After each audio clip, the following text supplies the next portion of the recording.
ഓം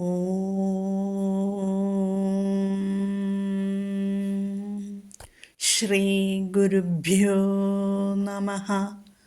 ഓം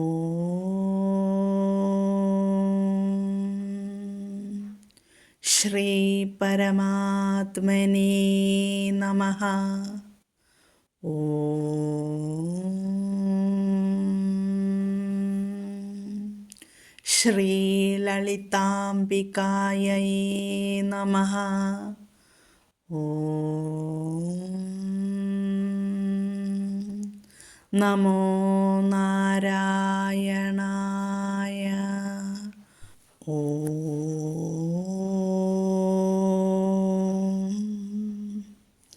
നമോ ഭഗവതേ വാസുദേവായ. നമസ്തേ സജ്ജനങ്ങളെ. ഇന്ന് നമുക്ക് ശ്രീ വിഷ്ണു സഹസ്രനാമ സ്തോത്രത്തിലെ 64, 65, 66 ശ്ലോകങ്ങളുടെ പാരായണം ശ്രദ്ധയോടുകൂടി പഠിക്കാം. ശ്ലോകം 64. അനിവർത്തി നിവൃത്താത്മാ സംക്ഷേപ്താക്ഷേമകൃച്ഛിവഃ ശ്രീവത്സവക്ഷാ ശ്രീവാസ ശ്രീപതി ശ്രീമതാംബരഃ. അനിവർത്തി നിവൃത്താത്മാ സംക്ഷേപ്താ ക്ഷേമകൃച്ഛിവഃ ശ്രീവത്സവക്ഷാ ശ്രീവാസ ശ്രീപതി ശ്രീമതാംബരഃ. ഈ ശ്ലോകത്തിൽ ഭഗവാന്റെ 9 നാമങ്ങളാണ് ഉള്ളത്. പദച്ഛേദം നമുക്കൊന്ന് ശ്രദ്ധിക്കാം.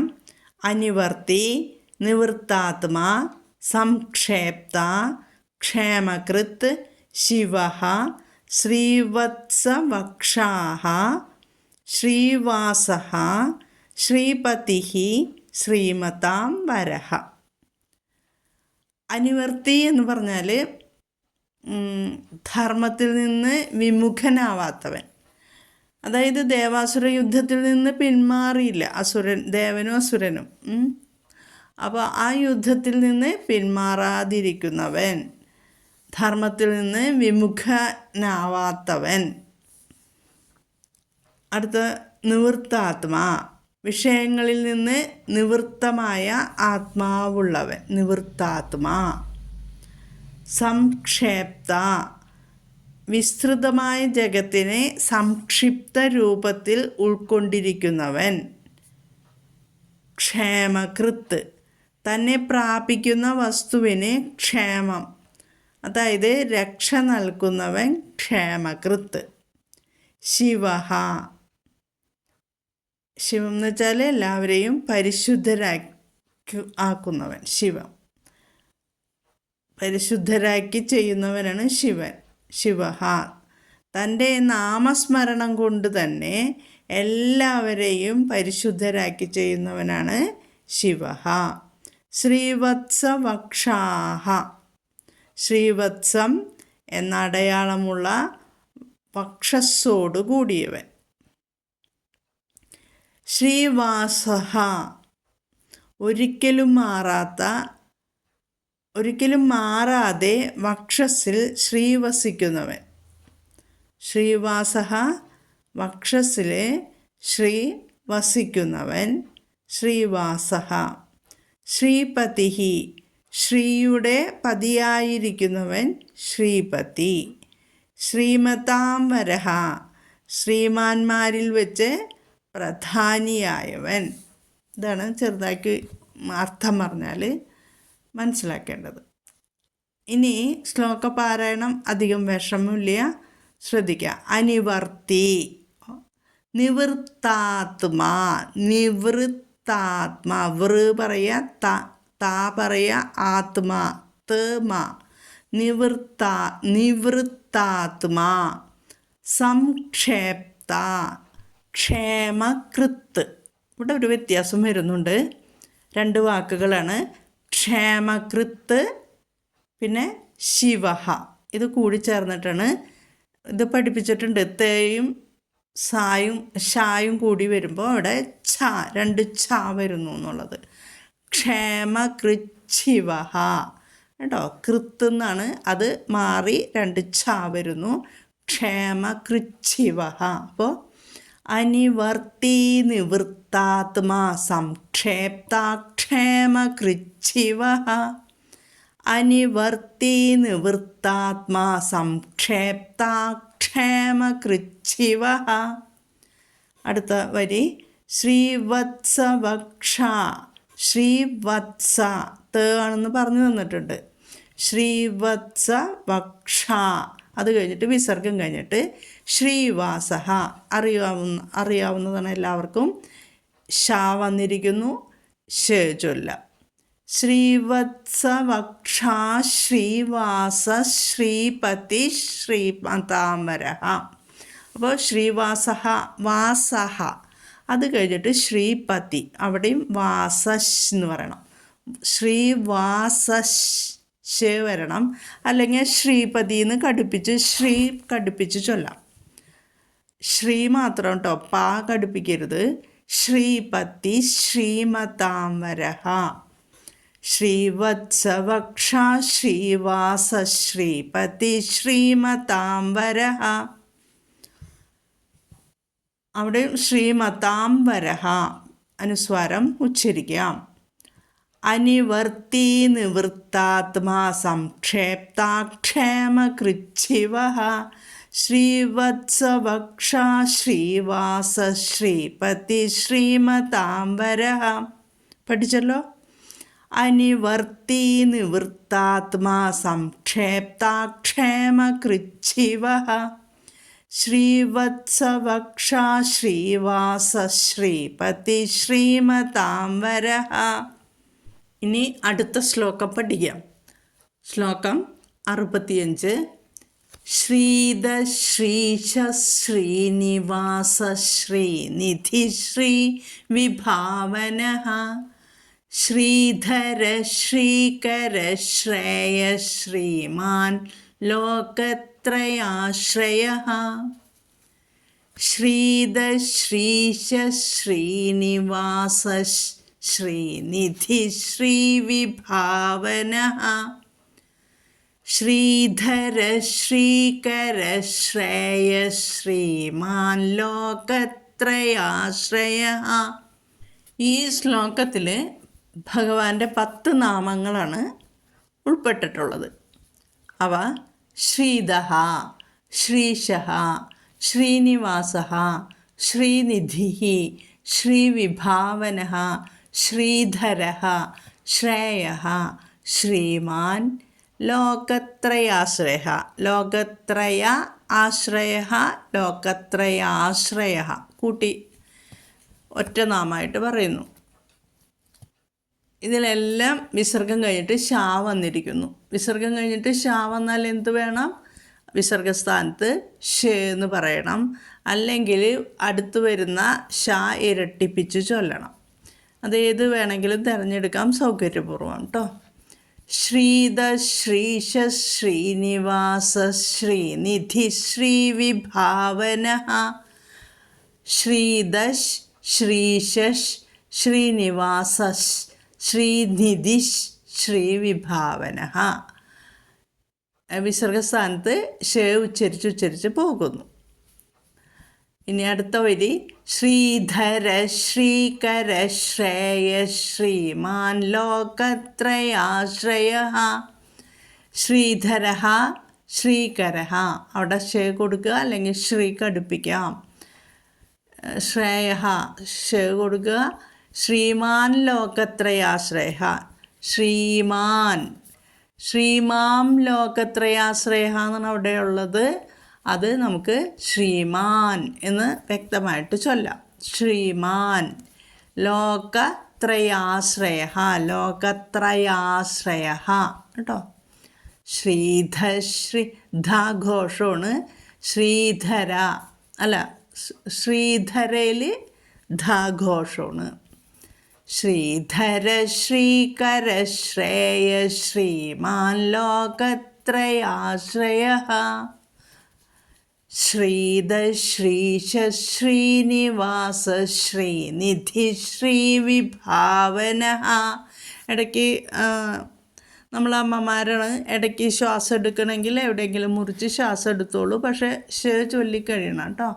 ശ്രീധ ശ്രീശ ശ്രീനിവാസ ശ്രീനിധി ശ്രീവിഭാവന. ശ്രീധര ശ്രീകര ശ്രേയസ് ശ്രീമാൻ ലോകത്രയാശ്രയ. ശ്രേയസ് എന്ന് പറഞ്ഞിട്ട് ശ്രീമാൻ ലോകത്രയാശ്രയ എന്ന് ചൊല്ലിക്കോളൂ, ശ്വാസം കിട്ടില്ലേ നമുക്ക്. ശ്രീധ ശ്രീശ ശ്രീനിവാസ ശ്രീനിധി ശ്രീനിധി ശ്രീവിഭാവന. ശ്രീധര ശ്രീകര ശ്രേയസ് ശ്രീമാൻ ലോകത്രയാശ്രയ. പഠിച്ചല്ലോ.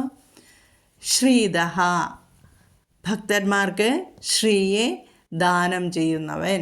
ശ്രീശഃ ശ്രീയുടെ ഈശനായവൻ. ശ്രീനിവാസഃ ശ്രീമാന്മാരിൽ നിത്യവും വസിക്കുന്നവൻ.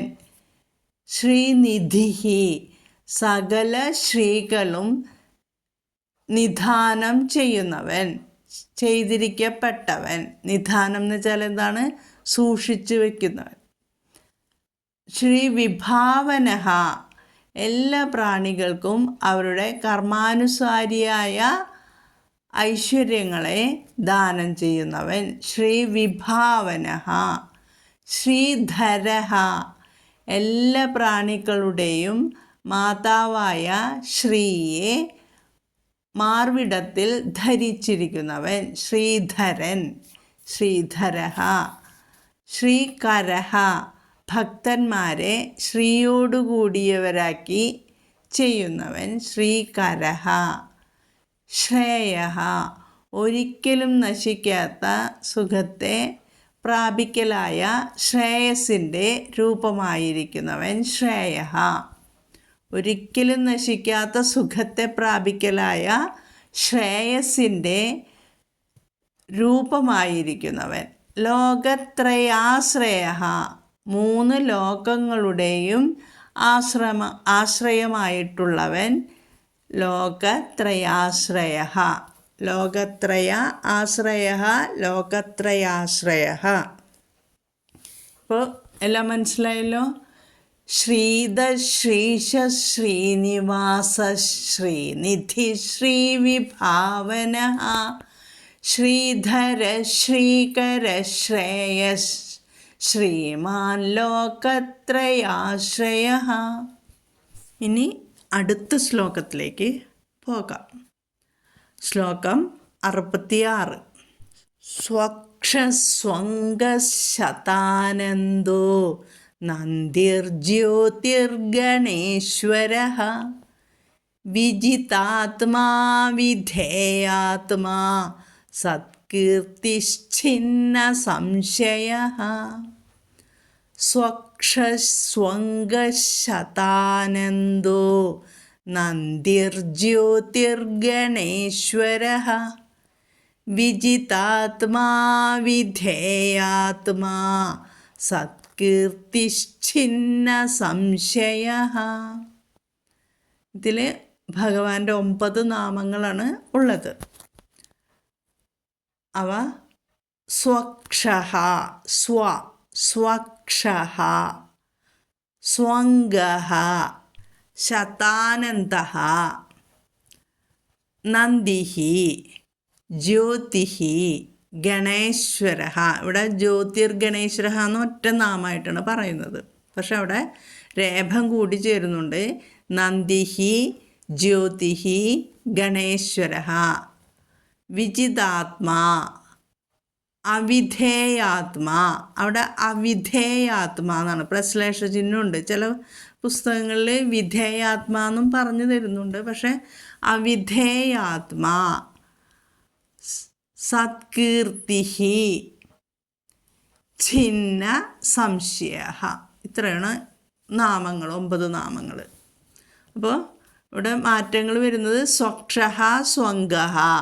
അവിടെ സ വരും, വിസർഗസ്ഥാനത്ത്. പിന്നെ സ്വങ്ക, അനുസ്വാര നിയമമുണ്ട്. സ്വംഗ എന്ന് ചൊല്ലാതെ, ചൊല്ലാതെ സ്വങ്ക ങ് പറയുക. സ്വങ്ക ഗ, ഗായ്ക്ക് മുന്നേ അനുസ്വാരം വന്നിരിക്കുന്നു, വർഗാക്ഷരത്തിന് മുന്നേ.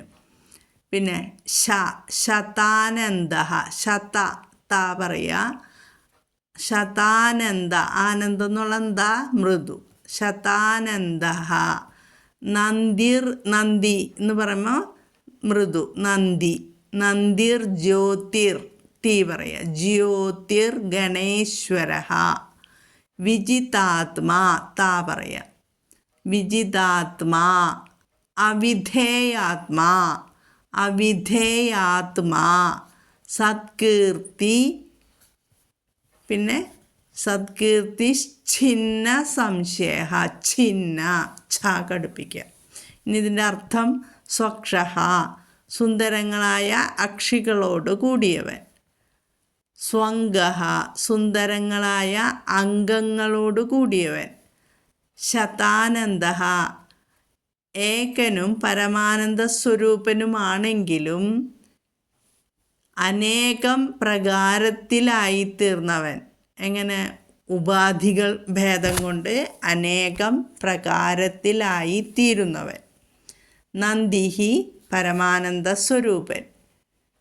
ജ്യോതിർഗണേശ്വര, ജ്യോതിർഗണങ്ങളുടെ, ജ്യോതി എന്ന് പറഞ്ഞിട്ടുണ്ടെങ്കിൽ നക്ഷത്ര പങ്ക്തിയുടെ ഈശ്വരൻ, അങ്ങനെയുള്ള ഗണങ്ങളുടെ ഈശ്വരൻ. ജ്യോതിർഗണേശ്വര, ജ്യോതിർഗണങ്ങളുടെ ഈശ്വരൻ. വിജിതാത്മാ, ആത്മാവിനെ ജയിച്ചിട്ടുള്ളവൻ. അവിധേയാത്മാ, ആരാലും വിധാനം ചെയ്യപ്പെടാൻ കഴിയാത്ത സ്വരൂപത്തോടു കൂടിയവൻ. സത്കീർത്തി, സത്യമായ കീർത്തിയോടു കൂടിയവൻ. ഛിന്ന സംശയ, എല്ലാ വസ്തുക്കളെയും സാക്ഷാത്കരിക്കുന്നതിനാൽ സംശയലേശമില്ലാത്തവൻ. ഇതാണ് അതിൻ്റെ അർത്ഥം ചുരുക്കി പറഞ്ഞാൽ. ഇനി ശ്ലോകം ഒന്നും കൂടിയും ചൊല്ലിത്തരാം. സ്വക്ഷസ്വംഗശതാനന്ദോ നന്ദിർജ്യോതിർഗണേശ്വര. വിജിതാത്മാ വിധേയാത്മാ സത്കീർത്തിച്ഛിന്ന സംശയ. സ്വക്ഷസ്വംഗശതാനന്ദോ നന്ദിർജ്യോതിർഗണേശ്വര. വിജിതാത്മാ വിധേയാത്മാ സത്കീർത്തിച്ഛിന്ന സംശയ. സ്വക്ഷസ്വംഗശതാനന്ദോ നന്ദിർജ്യോതിർഗണേശ്വര. വിജിതാത്മാ വിധേയാത്മാ സത്കീർത്തിച്ഛിന്ന സംശയ. ശ്രീരാമ രാമ രാമേതി രമേ രാമേ മനോരമേ. സഹസ്രനാമ തത്തുല്യം രാമനാമവരാനനേ. ശ്രീരാമനാമവരാനന.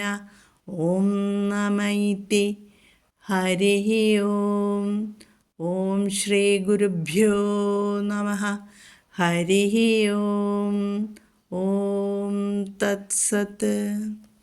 എല്ലാവർക്കും ജഗദീശ്വരൻ്റെ കൃപാകടാക്ഷം ലഭിക്കുവാൻ പ്രാർത്ഥിച്ചുകൊണ്ട് നിർത്തുന്നു. ഹരി ഓം.